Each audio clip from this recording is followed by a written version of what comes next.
Okay, so in this video we're going to learn how to find the equation of right bisectors. Now in this first problem we'll find the equation of the right bisector that passes through the line AB. So again, I'm just going to do a sketch. It's not accurate, but my sketches for lines, I always draw a flat line, label one end A, the other end B. Can put my points on that as well. 3, 8, negative 5, 4. And now I need to draw the right bisector. So bisector means it's dead in the middle, and then you want to draw a line that is 90 degrees to that. So we're trying to find the equation of this line over here. As you can see, this is the midpoint, so we need to obviously find the midpoint of this. So I'm going to do that calculation right here. Midpoint equals 3 plus negative 5 over 2, and then 8 plus 4 over 2, which is negative 2 over 2 comma 12 over 2. So my midpoint is negative 1 comma 6. Can label that right here, negative 1 comma 6. So now I at least have 1 point on this line. I know that I need to find the equation of this line over here, but I don't have 2 points, so I can't really find my slope. So I need to find the slope of this line here and then do the negative reciprocal to find the slope of this one. So I'm first going to find the slope of AB. So y2 minus y1 over x2 minus x1, and that is going to be negative 4 over negative 8, which is basically 1 over 2. So I know my slope for AB is 1 over 2. If I do the negative reciprocal, it means I'm flipping it upside down and changing the sign. My slope of this line here is going to be negative 2. So I'm going to start with y equals to mx plus b. That's for this right bisector right here. I know that if I flip that, it's negative 2x plus b.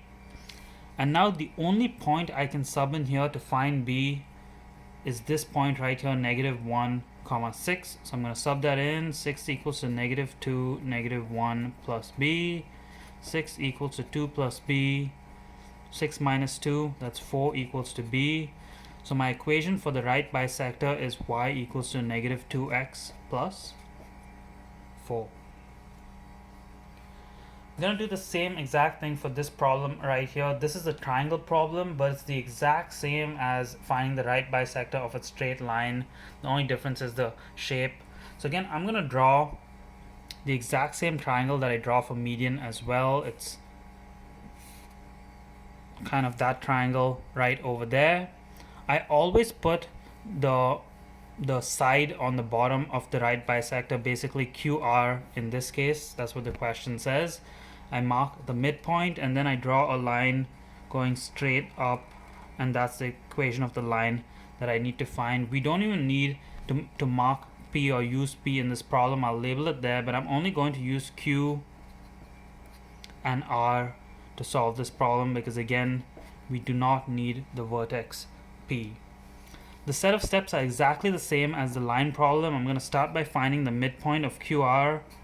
So 3 plus negative 1 over 2, 1 plus negative 6 over 2, it's 2 over 2, that's negative 5 over 2, so that midpoint is 1 and negative 5 over 2. Can label that right here, 1 negative 5 over 2. Now that I find my midpoint, I'm going to find my slope of QR and then I'm going to flip it. So m equals y2 minus y1 over x2 minus x1. That is negative 7 over negative 4, which is just 7 over 4.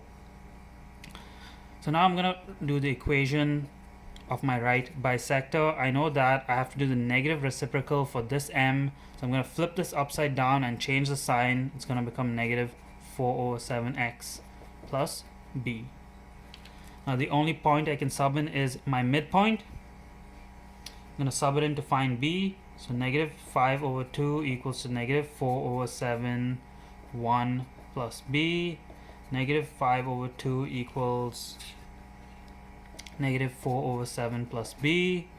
Negative 5 over 2 plus 4 over 7 equals to b. I'm going to do this in my scientific calculator rather than do a common denominator. So negative 5 over 2 plus 4 over 7, that is just negative 27 over 14. So b equals negative 27 over 14. And if I write my equation right over here, it's y equals to negative 4 over 7x minus 27 over 14. That is the equation of my right bisector.